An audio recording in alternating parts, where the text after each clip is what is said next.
Bill O'Reilly had brought on this younger guy whose father, not that young, but maybe 20s or 30s, I can't remember, um, whose father had died in the Twin Towers, and he was basically saying we should not be going to Iraq, or you know, we should not be getting into wars over this.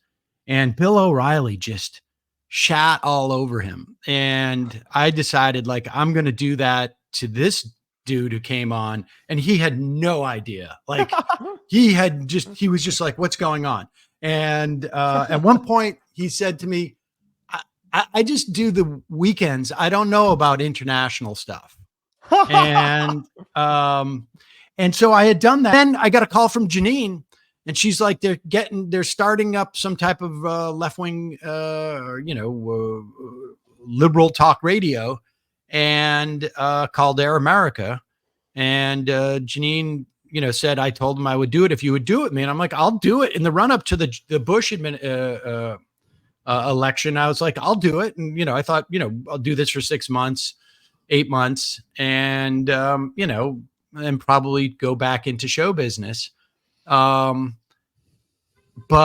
it was, in addition, between the time that we started in April of 2004,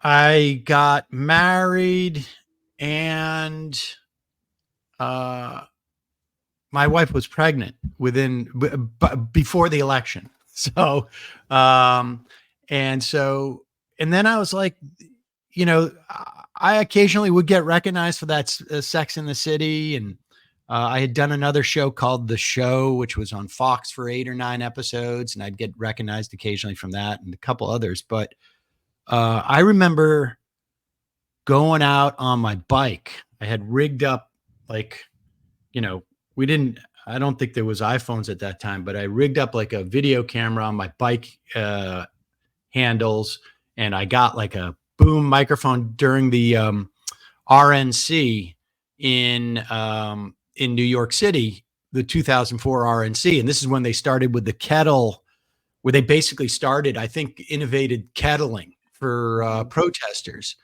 and would be riding around, telling people who are marching, like, they're down the street, and then, interviewing people. And when I would meet people who had heard Janine and I on the radio, it was just like that experience in how, I guess, relieved or excited, or that people were just that we were doing this, that, because they hadn't heard anything like that before. And then nothing like that existed on commercial media. Phil Donahue was sort of like, would sort of question the war a little bit. And, it was subtle, but there was nothing else that existed at that time. And I was like, this is, it took me a couple of years, to probably 6 or 7 years, before I stopped, like, writing scripts and stuff like that. But I think the last one I wrote was in 2012 for AMC. But I just basically, found it more interesting, to be honest with you.